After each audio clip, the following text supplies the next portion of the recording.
ကျွန်တော်ဟာဓာတ်ကိုလက်ထဲကင်ပြီးအမောင်ဖုံးလွှမ်းနေတဲ့ရေပြင်ထဲကနေတယောက်တည်းရှောက်သွားနေခဲ့တယ်။ရုတ်တရက်ခေါင်းကိုးခေါင်းပါတဲ့ငွေဆိုးကြီးဟိုက်ဒရာပေါ်လာတဲ့မတွန့်ဆုပ်ပဲဓာတ်ကိုလွှဲချလိုက်ပြီးတစ်ချက်ခုတ်တိုင်းခေါင်းတစ်ခေါင်းစီကိုဖျက်ပစ်လိုက်တယ်။ပြီးတော့အေးခဲနေတဲ့မြေကိုအုပ်ဆိုးနေတဲ့ဝက်ရိုင်းဘရင်ကိုစိန်ခေါ်ဖို့အာတိတ်ဒေတာကိုသွားခဲ့တယ်ကျွန်တော်တို့နှစ်ယောက်အချိန်ပြည့်နဲ့တယောက်စီတယောက်ပြေးဝင်ကြတယ်ဝက်ရိုင်းဘရင်ကကျွန်တော်သူနဲ့ထိတ်တိုက်ရင်ဆိုင်မယ်လို့ထင်ခဲ့ပေမဲ့ကျွန်တော်ကပိုညံရှိခဲ့တယ်အနီးကတစ်ပင်တပင်ပေါ်ကိုခုန်တက်လိုက်တယ်ဝက်ရိုင်းဘရင်ကတစ်ပင်ကိုတိုက်မိသွားပြီးကျွန်တော်ကလေထဲမှာလှည့်ပတ်ကကြီးမားတဲ့မိုးကြိုးကြောက်တူနဲ့အဲ့ဒီသားရဲကိုရိုက်ချလိုက်တယ်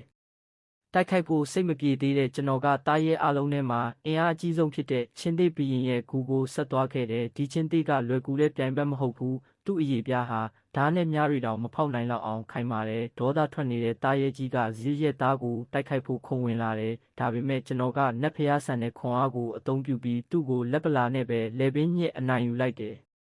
ကျွန်တော်ဒီလောက်အင်အားကြီးရတဲ့အကြောင်းရင်းကတော့ကျွန်တော်ဟာဟခိုးဖြစ်လို့ပဲဂရီနက်ဖျားတွေရဲ့ဘရင်ဇူးနဲ့လူသားမျိုးသမီးတဦးကမွေးဖွားလာတဲ့တရားမဝင်သားနတ်တဝက်လူတဝက်ဖြစ်တာကြောင့်နှစ်သားအရွယ်ကလေးကမွေးတွေကိုလက်ပလာနဲ့တတ်နိုင်ခဲ့တယ်အရွယ်ရောက်လာတဲ့အခါကျွန်တော်ရဲ့နတ်ဖျားဆန်တဲ့စွမ်းအားနဲ့ပြည်သူတွေကိုအန္တရာယ်ကနေကာကွယ်ပေးခဲ့တဲ့တော်ဝင်နှန်းတွင်းကချစ်ခင်ကြပြီးနိုင်ငံတော်ဝန်ကပြည်သူတွေကလည်းလေးစားကူးကွယ်ကြတယ်ကျွန်တော်မှာချစ်စရာကောင်းတဲ့ဇနီးနဲ့ကလေး၃ယောက်ရှိတယ်အဲ့ဒီအချိန်တုန်းကကျွန်တော်ဟာအောင်မြင်မှုအပြည့်နဲ့လူတစ်ယောက်ဖြစ်ခဲ့တယ်ဒါပေမဲ့ကျွန်တော်ရဲ့အောင်မြင်မှုကဘရင်ရဲ့မနာလိုစိတ်ကိုဖြစ်ပေါ်စေခဲ့တယ်ပွဲတော်ညစာစားပွဲတစ်ခုမှာသူကကျွန်တော်ကိုဆေးခတ်ပြီးတိတ်တဆိတ်ဝန်ပလွေတွေကိုလွတ်ပေးခဲ့တယ်အဲ့ဒီဝန်ပလွေတွေကကျွန်တော်ဇနီးနဲ့ကလေးတွေကိုတပ်ပစ်လိုက်ကြတယ်